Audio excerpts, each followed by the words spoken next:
Hello dear student, welcome. तो बच्चे लोग, जो भी हम लोग सम सॉल्व कर रहे हैं कैपिटल बजटिंग का, ये तुम्हारे एग्जाम का ही सम है बच्चा। मैं सम अच्छे से सॉल्व करा था। क्या दिया है कि इन्वेस्टमेंट 50,000 दिया है, टैक्स रेट 35% दिया है, 5 साल चलेगा। अपने को एक कैश फ्लो दिया है बिफोर डेप्रिसिएशन टैक्स, अपने को ऐसा मेथड ढूंढना है और पीवी फैक्टर दिया है। तो मैंने क्वेश्चन को भी तुम्हारे लिए यहाँ लिख दिया हो, इसको अच्छे से भी हम लोग क्या करेंगे, सॉल्व करेंगे। ओके, तो सबसे पहले ना, कभी भी कुछ भी सॉल्व करना है ना, तो एक चीज तुमको याद रखना है। क्या याद रखना है मालूम है बच्चा? आ जाओ।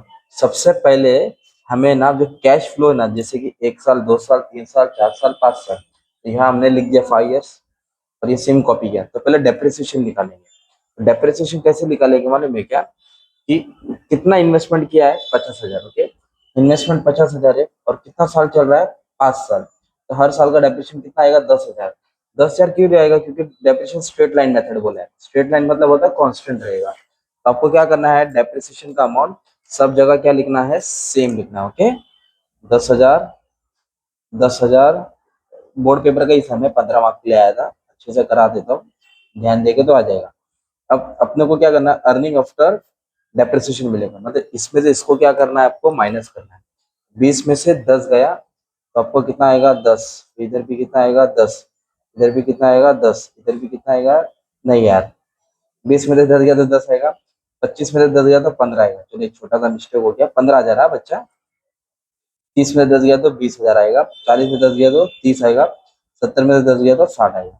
ओके, अभी अपने को टैक्स माइनस करना है। क्या माइनस करना है, टैक्स। और टैक्स रेट अपने को इधर दिया है 35%। तो 35% किस पे निकालेंगे, ये वाले कॉलम पे निकालेंगे, earning after depreciation and before tax. तो 10,000 पे 35%, 3,500 टैक्स। 15,000 पे 35% है ना, तो अपने को 35 बोलेगा ना, इतना आ जाएगा, 5250 आएगा। 10 इस पे 35% बोला तो 7,000 आएगा। इस पे बोलेगा तो कितना आएगा, 30,000 है ना, तो 30,000 पे 10%, 10,500 आ जाएगा। 35, 60,000 बोलेगा तो 21,000 हो जाएगा।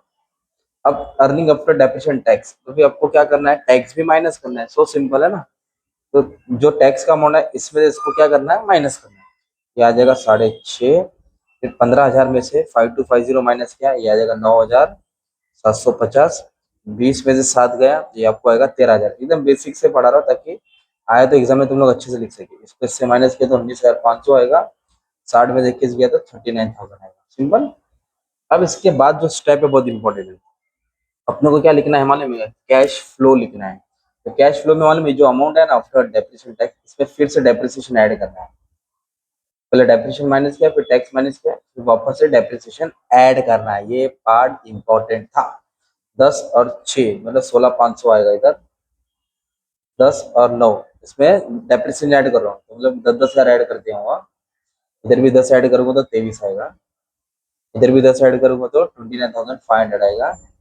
और इधर भी 10 ऐड किया तो 49,000 आ जाएगा। सिंपल। अब इसके बाद अपने को पीवी फैक्टर क्वेश्चन में दिया है ना, 10%। तो अगर नहीं दिया रहेगा तो क्या करते थे, कैलसी में डिवाइड करते, 1/1.1 और इक्वल को 5 बार दबाते। ये फर्स्ट ईयर का था, second year, third year, fourth year, 5 year. फिर अब क्वेश्चन में दिया था तो इसलिए मैंने कॉपी कर दिया।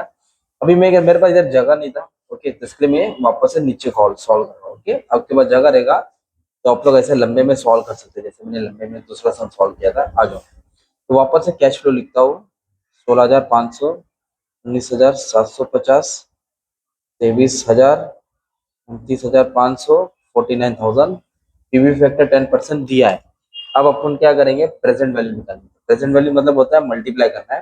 कैश फ्लो को पीवी फैक्टर से मल्टीप्लाई करना है, तो आंसर पॉइंट में भी आएगा तो आपको राउंड ऑफ करना है। इसका आएगा 15,000, तो उन्होंने कैलसी में ऐसे ही दिया था, ये लिख दिया। 19,750, 0.826, 16,314। 23 को इससे मल्टीप्लाई किया, 17,273। फिर इसको इससे मल्टीप्लाई किया तो 20,149। इसको इससे किया तो 30,042 9। ओके, अब इसका आपको टोटल लेके रख देना है। टोटल बहुत काम का है, पूरा खेल टोटल का ही है। तो टोटल लेके ना 99,163 आ गया। ओके, अब अपने को क्या ढूंढना है मालूम है क्या, इसका टोटल प्रेजेंट वैल्यू ढूंढना है। तो प्रेजेंट वैल्यू का फॉर्मूला क्या मालूम, नेट प्रेजेंट वैल्यू का। ये तो आपको मालूम है, नहीं मालूम तो बताता हूँ। तो आ जाओ। नेट प्रेजेंट वैल्यू में क्या करेंगे बच्चा, मालूम है आपको, total present value minus investment. Investment तो मालूम है कितना किया था, 50,000। अरे कितनी है, 99। 99 में से 50,000 क्या करेंगे, माइनस करेंगे। मतलब इस इसको क्या करना है, माइनस करना है। किससे माइनस करना है, इन्वेस्टमेंट से, तो तुमको नेट प्रेजेंट वैल्यू मिलेगा। और एक होता है प्रॉफिटेबिलिटी इंडेक्स मेथड, वो रेशियो होता है, मतलब इसको आपको डिवाइड करना पड़ेगा। इन दोनों को क्या करना पड़ेगा, डिवाइड करेंगे तो आपको ये भी मेथड मिल जाएगा, सिंपल, ये भी तुम्हारा मेथड मिल जाएगा। और पे बैक पीरियड बोला है तो क्या करना पड़ेगा, मतलब पे बैक पीरियड में, पे बैक पीरियड में ना, ये जो कॉलम है ना, कॉलम इसका सी एफ बनाएंगे हम लोग। ये कॉलम का क्या बनाएंगे, सी एफ, क्यूमुलेटिव निकालेंगे इसका। देखो नेट में माइनस करना है, इसमें डिवाइड करना है। अब जो पे बैक पीरियड है तो क्यूमुलेटिव कैश फ्लो बना रहा हूँ, तो पहला अमाउंट क्या करेंगे, सेम लिखेंगे 16,500। तो 16,500 को 19,750 ऐड करेंगे, 36,250। फिर 23 से ऐड करेंगे 59,250।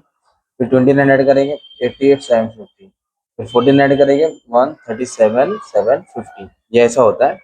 अब आप क्या करेंगे मालूम है क्या, इसका कोई फॉर्मूला कैसा मालूम है, तो अपने पास जगह नहीं है तो मैं जगह बना के सॉल्व कर रहा हूँ तुम्हारे लिए। इधर जगह बनाओ 20, चल ठीक है, इधर ही हो जाएगा, टेंशन मत। इन्वेस्टमेंट कितना किया है, 50,000। तो देखो 50,000 कहाँ क्रॉस हुआ, इधर हुआ कि या नहीं, इधर हुआ कि नहीं, इधर हुआ, तो ये दोनों के बीच में हुआ ना, कैसे लाइन मार देने का, है ना। और एक एरो ऊपर मारने का और एक एरो नीचे मारने का, क्योंकि 50,000 इन दोनों के बीच में क्रॉस हुआ है।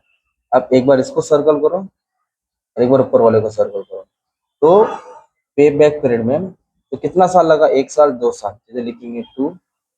फिर क्या करेंगे, ऊपर वाले में ओरिजिनल कॉस्ट, कितना कॉस्ट था, 50,000, वो लिखने का ओरिजिनल कॉस्ट।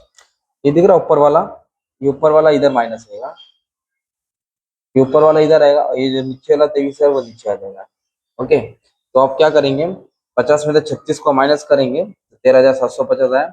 नीचे 23 है, इसको इससे डिवाइड करेंगे 0.6 आएगा, और 2 को ऐड करेंगे 2.6 ईयर जाएगा। कितना ईयर जाएगा, 2.6 ईयर। ये हो गया तुम्हारा पे बैक पीरियड में। नेट प्रेजेंट वैल्यू में क्या करने का था, माइनस करने का, प्रॉफिटेबिलिटी में डिवाइड करने का।